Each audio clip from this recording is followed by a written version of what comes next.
आप सभी का स्वागत है मेरे इस यूट्यूब चैनल जिसका नाम है जनरल स्टडीज़ बाय आकाश सर। और आज हम बात करेंगे जैन धर्म के बारे में।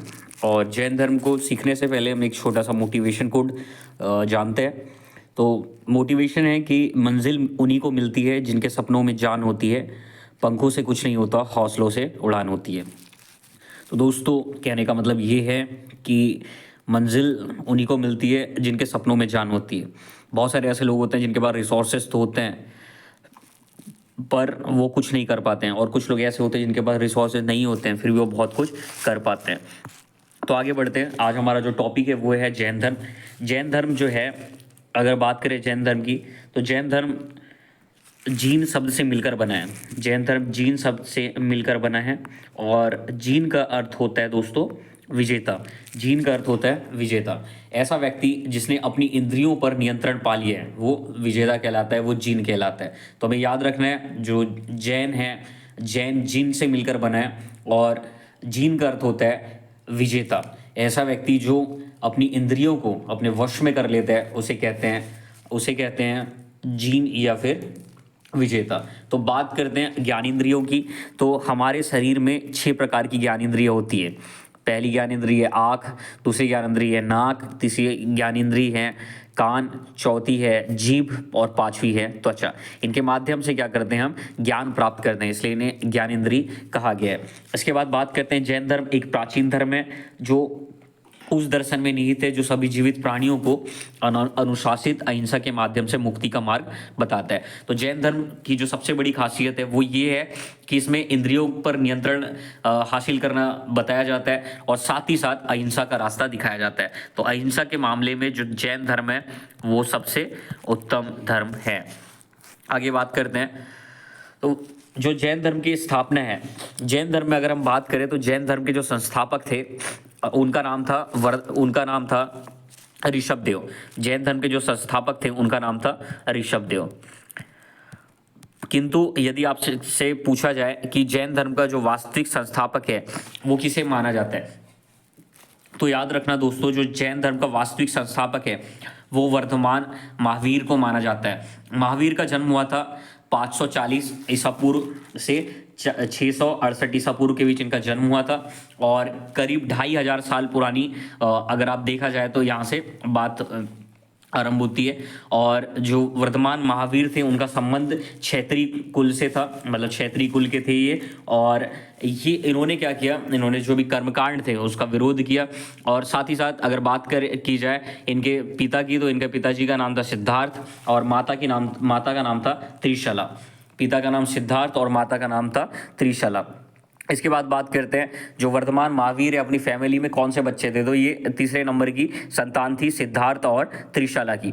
इसके बाद बात करते हैं जो वर्धमान महावीर है, वहाँ महावीर का जो जीवन है आरंभिक समय में इस नॉर्मल तरीके से गुजरने लगता है, किंतु कुछ समय बाद उनको एहसास होता है ये जो संसार है, संसार मिथ्या है, संसार झूठ है। तो क्या करते हैं, सच्चे ज्ञान की प्राप्ति के लिए 30 वर्ष की अवस्था में अपने घर से निकल जाते हैं। और हम देखते हैं कि वो 12 साल तक भटकते रहते हैं ज्ञान प्राप्त करने के लिए और 42 वर्ष की अवस्था में उनको ज्ञान प्राप्त होता है। और जब उनको ज्ञान प्राप्त हुआ तो वो कैवल्य कहलाए। कैवल्य का अर्थ होता है दोस्तों दुख और सुख पर विजय प्राप्त करने वाला।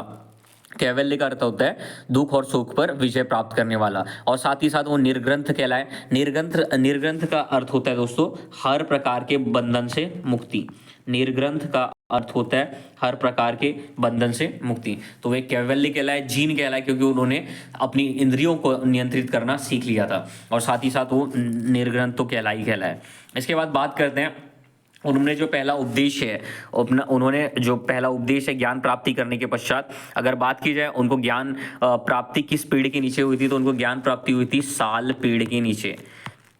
साल के पेड़ के नीचे उनको ज्ञान प्राप्ति हुई थी। और अगर नदी की बात की जाए तो वहाँ पर एक नदी थी जिसका नाम था रिजुपालिका। तो रिजुपालिका नदी के तट पर इनको ज्ञान प्राप्त हुआ था। और किस पेड़ के नीचे इन्हें ज्ञान प्राप्त हुआ था, तो उसका नाम था साल पेड़। इसके बाद बात करते हैं इन्होंने जो अपना पहला उपदेश है, उन्होंने अपना पहला उपदेश पावा में दिया। दोस्तों याद रखना है पावा एक जगह है, वहाँ पर इन्होंने पहला उपदेश अपना दिया। इसके बाद अगर बात की जाए आगे कि महावीर का जो चिन्ह था, महावीर का चिन्ह था सिंह।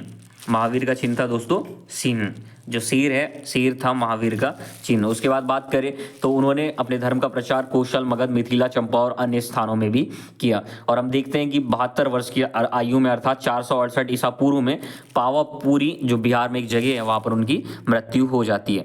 इसके बाद बात करते हैं इनका, अगर बात की जाए इनके विवाह की, तो दो परंपरा के अनुसार दोनों के अलग अलग मत है। जैसे दिगंबर कहते हैं कि दिगंबर के बारे में भी बात करेंगे हम कि दिगंबर कौन थे। तो दिगंबर कहते हैं कि जो महावीर थे, महावीर का विवाह नहीं हुआ था, किंतु श्वेतांबर परंपरा के अनुसार इनका विवाह यशोदा नामक सुकन्या के साथ हुआ था। और कालांतर में इनकी एक बेटी भी हुई जिसका नाम था प्रियदर्शनी। तो दोस्तों याद रखना है, इनकी जो बेटी थी, बेटी का नाम था प्रियदर्शनी। प्रियदर्शनी इनकी बेटी थी और इनकी पत्नी का नाम था यशोदा। और अगर बात की जाए उनके दामाद की, तो उनका दामाद का नाम था दोस्तों जामाली। जमाली जो थे उनके दामाद का नाम था। और हम देखते हैं कि जमाली प्रारंभ में उनका विरोध करते हैं और बाद में क्या होता है कि वो महावीर की शिक्षाओं का पालन करना आरंभ कर देते हैं। इसके बाद बात करते हैं महावीर की 28 वर्ष की उम्र में इनके माता पिता का देहांत हो गया था। जब महावीर स्वामी 28 वर्ष के थे, 28 ईयर के थे, तभी इनके माता पिता की मृत्यु हो जाती है। और फिर इनके जो संरक्षक थे वो इनके बड़े भाई बने और बड़े भाई का नाम था नंदीवर्धन।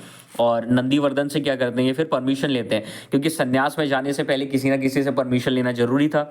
और इनके माता पिता की मृत्यु हो गई थी 2 साल पहले, मतलब जब 30 वर्ष की अवस्था में जब ग्रह त्याग करने वाले थे, उसे 2 साल पहले इनके मम्मी पापा की मृत्यु हो गई थी। अब सवाल ये उठता है कि महावीर किससे आज्ञा पालन करके संन्यास जाएं।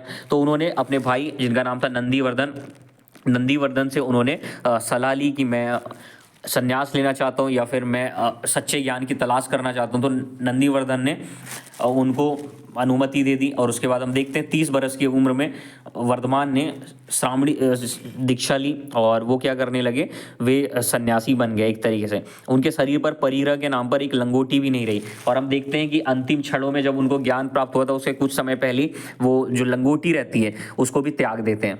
और हम देखते हैं कि अधिकांश समय वो ध्यान में ही मग्न रहा करते थे और हाथ में भोजन कर लेते, गृहस्थों से कोई चीज़ नहीं मांगते थे। महावीर स्वामी ने एक नया सिद्धांत दिया जिसका नाम था अपरिग्रह। अगर आपसे पूछा जाए कि अपरिग्रह का सिद्धांत किसने दिया था, तो अपरिग्रह का सिद्धांत दिया था दोस्तों, अपरिग्रह का सिद्धांत दिया था महावीर स्वामी ने। अपरिग्रह का सिद्धांत महावीर स्वामी ने दिया था और इसके अनुसार किसी भी चीज़ को का जमा करना गलत कार्य है। तो उन्होंने क्या किया, वे भोजन किया करते थे और आगे बढ़ जाया करते थे। वो किसी भी प्रकार की ऐसी महंगी चीज़ नहीं लेते थे लोगों से, क्योंकि उनका मानना था कि किसी प्रकार की महंगी चीज़ अगर होगी तो हमारा जो नियंत्रण है, जो इंद्रियों में हमने नियंत्रण रखा है, वो धीरे धीरे खत्म हो जाएगा। इसके बाद बात करते हैं वर्धमान महावीर ने 12 साल तक मौन तपस्या की। मतलब वो उस दौरान किसी से बातचीत नहीं करते थे और तरह तरह के कष्ट झेले। अंत में उन्हें केवल ज्ञान प्राप्त हुआ और केवल ज्ञान प्राप्त होने के बाद भगवान महावीर ने जन कल्याण के लिए उपदेश देना शुरू किया। तो दोस्तों क्या होता है ना कि हमारे पास अगर कोई ज्ञान है तो हमारे यहाँ कहा भी जाता है कि जो ज्ञान है अगर आप अपने पास जमा रखेंगे तो कम हो जाएगा, किंतु अगर आप उसको किसी से शेयर करेंगे तो दिनों दिन वो बढ़ते जाएगा। तो महावीर स्वामी ने भी क्या किया, जो ज्ञान उन्हें प्राप्त हुआ था उस ज्ञान को उन्होंने लोगों तक पहुंचाना आरंभ किया। तो याद रखना दोस्तों, वर्धमान महावीर ने 12 साल तक मौन तपस्या की थी। मतलब वो घर से 30 साल की अवस्था में निकले थे और वो 12 साल तक लगभग भटकते रहे और ज्ञान प्राप्ति के लिए। और उसके बाद हम देखते हैं 12 साल तक भटकने के बाद उनको 42 वर्ष की अवस्था में कैवल्य की प्राप्ति हुई। और उन्होंने जो अपने उपदेश दिए थे वो दिए थे अर्धमागधी में उन्होंने अपने उपदेश दिए थे। इसके बाद बात करते हैं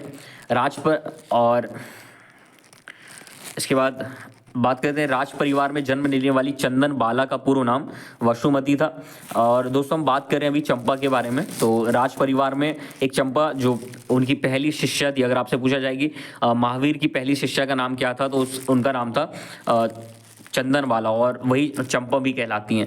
उसके बाद राज परिवार में जन्म लेने वाली चंदन बाला का पूर्व नाम वसुमती था और चंपा नगरी के राजा दधिवाहन और रानी धारिणी की ये पुत्री थी।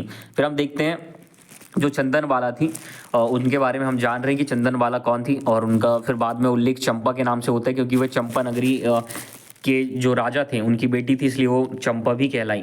तो हम देखते हैं कि कौसंबी के राजा सतानिक ने चंपा नगरी पर हमला कर दिया और सेना के पराजित होते ही राजा दधिवान जंगलों में जा छिपे। उनकी एक प्यारी बेटी थी जिनको दुश्मनों के हाथों में पड़ गई। अपनी इज्जत बचाने के लिए वसुमती की मां ने आत्महत्या कर ली, जबकि वसुमती को सैनिक बेचने के लिए बाजार पहुंचा देते हैं। और जो वसुमती क्या करती हैं, अपने संस्कारों की वजह से वह दुष्ट प्रवृत्ति के लोगों के द्वारा खरीदी जाने से बच जाती है।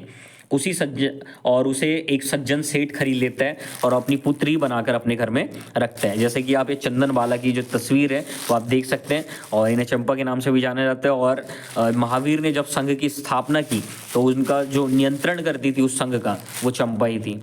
इसके बाद बात करते हैं अच्छे संस्कारों और गुणों के कारण उसकी प्रसिद्धि पूरे नगर में फैल गई, इसलिए लोग उसे चंदन बाला के नाम से पुकारने लगे। वहीं उसकी सुंदरता और गुणों से ईर्ष्या करके सेठानी मूला उस पर तरह तरह के अत्याचार करने लगती है। हमने देखा एक सेठ ने क्या किया, चंदन बाला को या वसुमती को खरीद लिया है, और उसकी जो पत्नी है जिसका नाम है मूला, सेठानी मूला, वो क्या करती है, उस पर अत्याचार करने लगती है और सेठ की अनुपस्थिति में उसके बाल काट देती है और हाथ पाँव में बेड़ी डालकर कोठरी में बंद कर देती है। फिर हम देखते हैं कि जो चंदन बाला होती है उसको खाने के लिए सिर्फ कोदो के दाने दिए जाते हैं, जैसे कि आप ये इमेज में देख सकते हैं। और उन्हीं दिनों भगवान महावीर प्रतिज्ञा किए हुए रहते हैं कि वह किसी ऐसी राजकन्या के हाथों आहार ग्रहण करेंगे जिसका सिर मुंडित हो, बेड़ी पहनी हो, उसकी आंखों में आंसू हो और हाथों में कोदो के दाने। सेठ जब वापस आते तो उसे कैद से निकालता है। हम देखते हैं दोस्तों, जो भी चीज़ें हमारे जीवन में होती है ना, वो एक पर्पस के साथ होती है, वो एक बड़े लक्ष्य के साथ होती है, बड़े एक उद्देश्य के साथ होती है। जैसे हम देखते हैं चंदन बाला के साथ बहुत सारा संकट तो आया उसके जीवन में, पर महावीर ने क्या किया, महावीर ने भी प्रतिज्ञा की थी कि वे इस तरीके से कन्या के हाथों से ही आहार को ग्रहण करेंगे। और आप इनके पैरों में बेड़ियों को देख सकते हैं, हाथों में भी आप बेड़ियों को देख सकते हैं। तो हर एक चीज़ का दोस्तों पर्पस होता है। याद रखना, आपकी लाइफ में अगर प्रॉब्लम है ना, तो उसका भी एक बड़ा पर्पस आपकी लाइफ में वेट कर रहा है। इसके बाद बात करते हैं, इसी दौरान भगवान महावीर आते हैं जिन्हें वह कोदो के दाने का आहार करवाती है। इसके बाद चंदन बालों को भगवान महावीर अपनी प्रथम शिष्या के रूप में दीक्षित करते हैं। बाद में इसी चंदन बाला ने 36,000 साधुओं को मार्ग दिखाया। दोस्तों याद रखना है, जो चंदन बाला है, चंदन बाला को महावीर स्वामी क्या करते हैं, अपनी महिला संघ के अध्यक्ष के रूप में नामित कर देते हैं, और यही चंपा थी। और इन्होंने क्या किया, लगभग 36,000 साधुओं को मार्ग सिखाया। बात करते हैं आगे। तो जैन धर्म में दोस्तों याद रखना है कि हम 24 तीर्थंकरों के बारे में पढ़ते हैं। 24 तीर्थंकर जैन धर्म में थे, और जैन धर्म में हम देखते हैं जो पहले तीर्थंकर थे उनका नाम था ऋषभदेव। और जो हमारे लिए जो इम्पोर्टेंट है दोस्तों, हमें वो याद रखना है। जैसे पहले तीर्थंकर का नाम ऋषभदेव था और उनका जो प्रतीक था वो था दोस्तों सांड।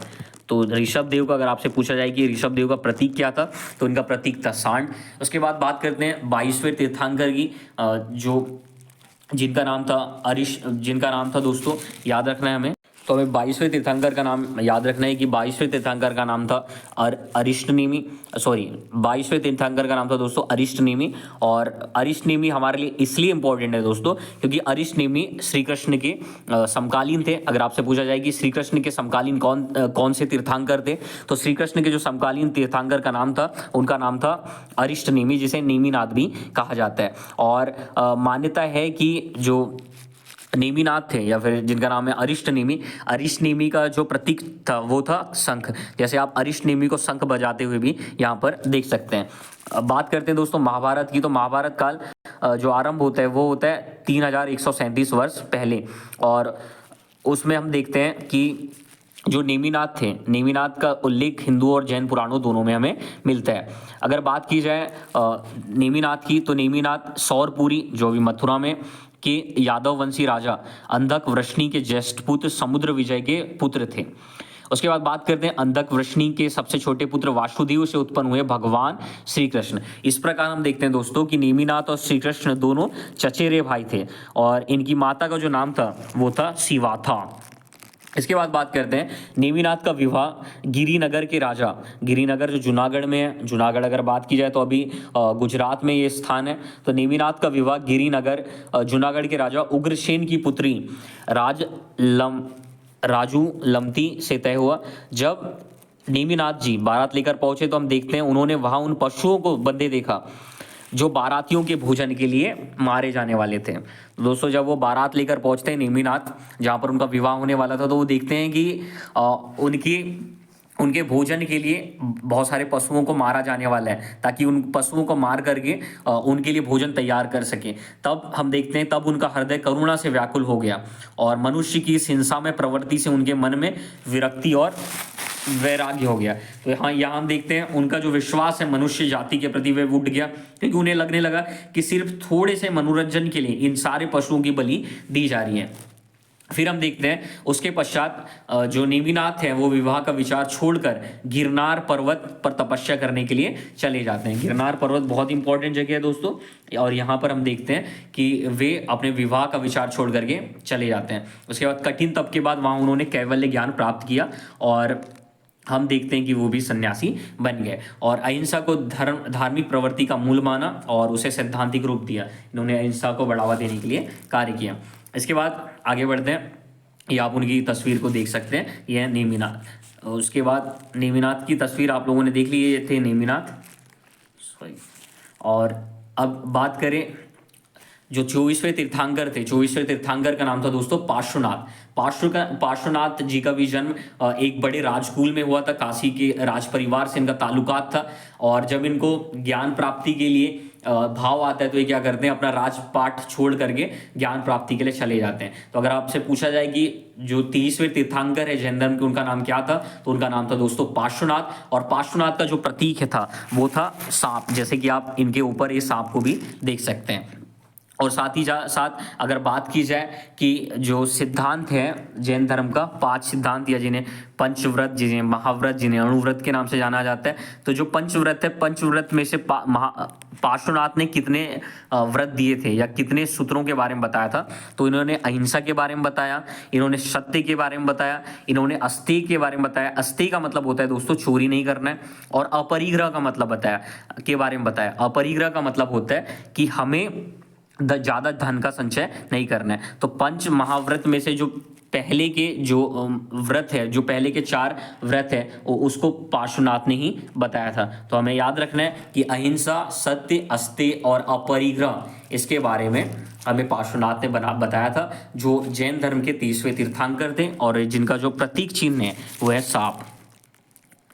आगे बढ़ते हैं और अगर महावीर के बारे में बात की जाए तो महावीर का जो चिन्ह है वो है सिंह और ये 24वें तीर्थंकर कहलाते हैं। इसके बाद बात करते हैं, तीर्थंकर का मतलब होता है दोस्तों ऐसा व्यक्ति जो मोक्ष का रास्ता बताता है, तो उसे कहते हैं तीर्थंकर। अगर बात की जाए जैन धर्म में कुछ प्रथाएं प्रचलित हैं, जैसे सल्लेखना। सल्लेखना का अर्थ होता है जन्म रहते ही समाधि ले लेना।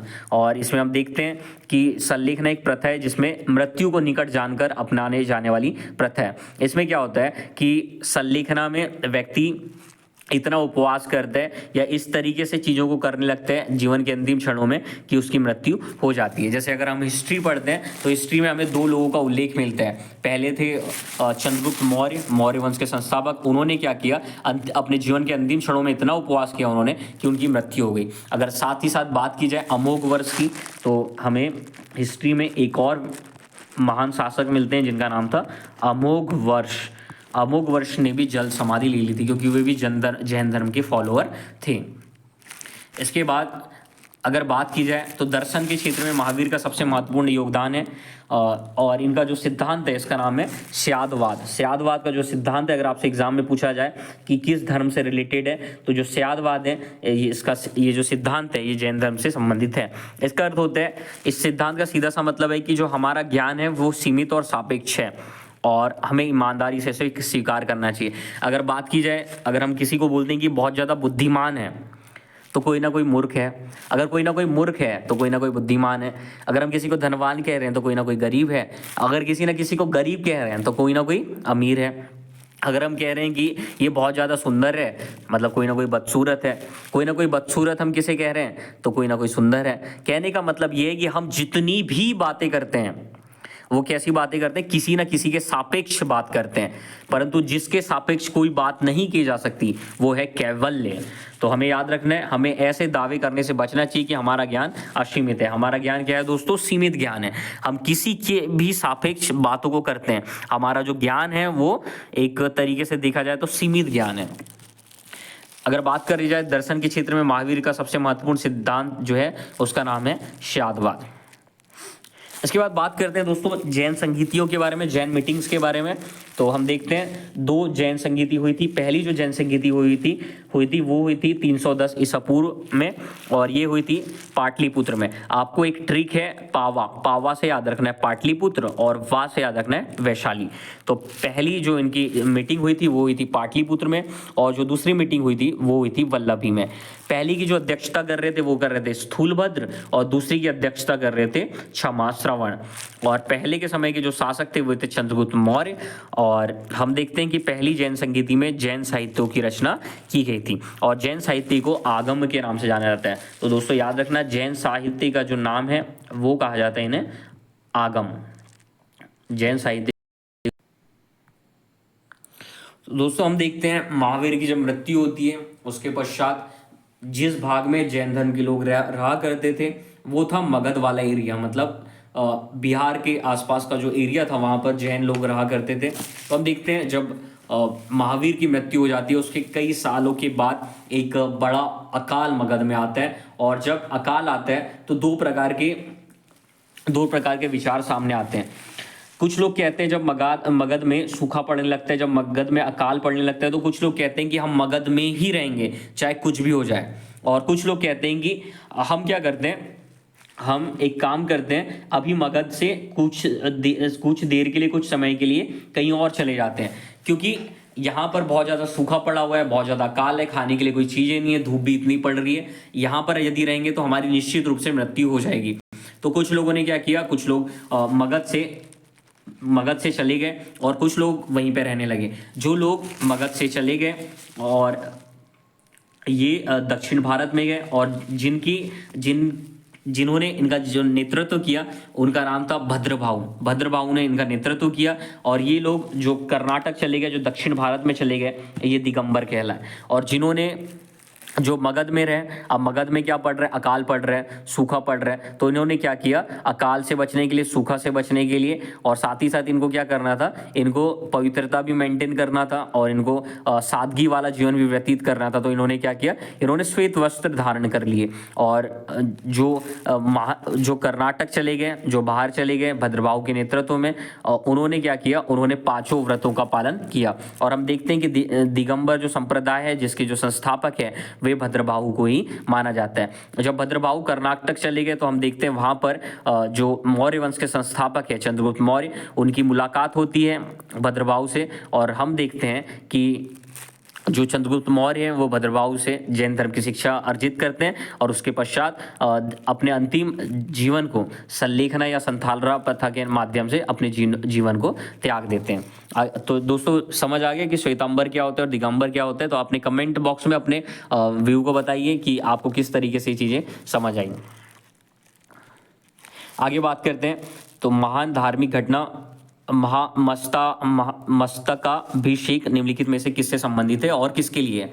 तो मस्तकाभिषेक एक प्रक्रिया है, एक प्रथा है जो संबंधित है बाहुबली से। बाहुबली कौन है दोस्तों, तो बाहुबली हैं जो जैन धर्म के पहले तीर्थंकर थे, या जैन धर्म के जो संस्थापक है उनका नाम है दोस्तों ऋषभदेव के जो बेटे हैं उनका नाम है बाहुबली। तो उनके लिए ये जो प्रथा है वो फेमस है मस्तकाभिषेक, जिसमें उनका अभिषेक किया जाता है। क्वेश्चन नंबर 2 की बात की जाए तो क्वेश्चन कहता है कि निम्नलिखित में से कौन से धर्म पुनर्जन्म की मान्यता को स्वीकार करते हैं।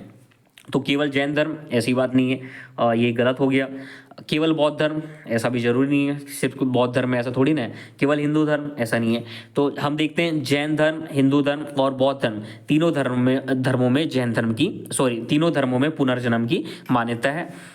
इसके बाद बात करते हैं बौद्ध धर्म तथा जैन धर्म दोनों ही विश्वास करते हैं कि ऑप्शन नंबर 1 कर्म तथा पुनर्जन्म के सिद्धांत सही है।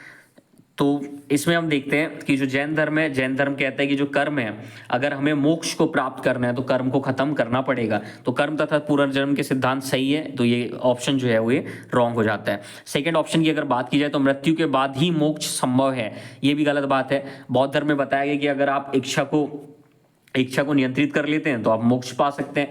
जैन धर्म में बताया कि अगर आप कर्म को प्राप्त करते हैं, मतलब कर्म को खत्म कर देते हैं, कर्म को समाप्त कर देते हैं, तो आप मोक्ष को प्राप्त कर सकते हैं। तो ये भी ऑप्शन जो है वो रॉन्ग हो जाता है। इसके बाद स्त्री एवं पुरुष दोनों ही मोक्ष प्राप्त कर सकते हैं। तो हाँ, बौद्ध धर्म में जैन धर्म दोनों मानते हैं कि स्त्री एवं पुरुष दोनों ही मोक्ष प्राप्त कर सकते हैं। इसके बाद ऑप्शन नंबर चौथा कि जीवन में मध्यम मार्ग सर्वश्रेष्ठ है। तो मध्यम मार्ग का जो कॉन्सेप्ट है दोस्तों वो है बौद्ध धर्म का। जैन धर्म क्या कहता है कि आपको अति तप करना है, अति तपस्या करना है। तो जैन धर्म अति का मार्ग बताता है और बौद्ध धर्म जो है वो मध्यम मार्ग के बारे में बताता है। आगे बात करते हैं क्वेश्चन नंबर 4 की कि निम्न में से कौन एक त्रिपिटक का अंग है। त्रिपिटक का अर्थ होता है दोस्तों ज्ञान की टोकरी।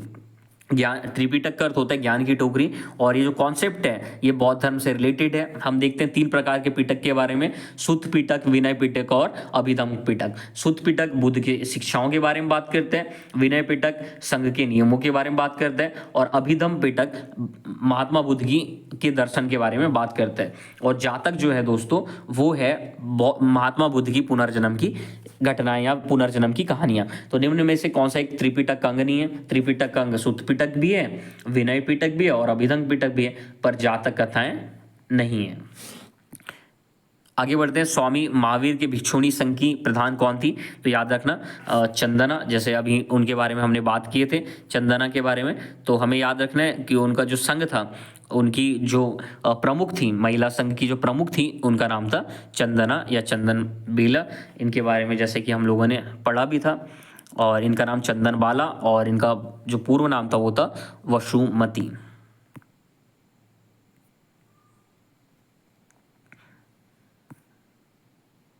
तो चंदना दोस्तों याद रखना है हमें। आगे बढ़ते हैं। बौद्ध धर्म को भारत में अंतिम राजकीय संरक्षण किस वंश के शासकों ने दिया था। तो बंगाल के पाल शासकों ने अंतिम संरक्षण इन्हें दिया था। आगे बात करते हैं। जैन धर्म श्वेतांबर और दिगंबर संप्रदाय में कब विभाजित हो गए। तो ये चंद्रगुप्त मौर्य के समय विभाजित हो गए। इसके बाद निम्नलिखित में से कौन सी बात बौद्ध धर्म तथा जैन धर्म में समान नहीं है। तो अहिंसा को दोनों महत्व देते हैं, सही बात है। वेदों के प्रति उदासीनता है, ये भी सही बात है। रीति रिवाजों की अस्वीकृति है, ये भी सही बात है। बट यहाँ पर पूछे नहीं है, दोनों में समान नहीं है। तो आत्मदान दोनों में समान नहीं है। जो आत्मदान की जो प्रवृत्ति है वो पाई जाती है जैन धर्म में। इसके बाद महावीर स्वामी का जो जन्म हुआ था वो हुआ था दोस्तों कुंडलग्राम में। ऑप्शन नंबर 1 राइट है। और इसके बाद जैन धर्म का जो आधारभूत सिद्धांत है वो है अहिंसा।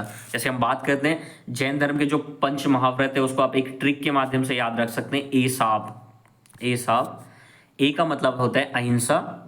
सबसे पहला जो महत्व दिया जैन धर्म में वो दिया गया अहिंसा को, फिर सत्य को, फिर अस्ते का मतलब होता है चोरी नहीं करना, फिर ए मतलब अपरिग्रह मतलब का मतलब होता है धन संचय ना करना, और बी का मतलब होता है ब्रह्मचर्य। तो दोस्तों इसी प्रकार से मेरे जो वीडियोस है उसको आप देखते रहिए। मेरे चैनल को लाइक कीजिए और इसे ज़्यादा से ज़्यादा शेयर कीजिए और चैनल को सब्सक्राइब कीजिए। आप सभी के सहयोग से, आप सभी के प्यार से मैं इस चैनल में ग्रोथ करना चाहता हूं। तो दोस्तों आपका बहुत बहुत धन्यवाद। Thanks for watching this video. जय हिंद दोस्तों।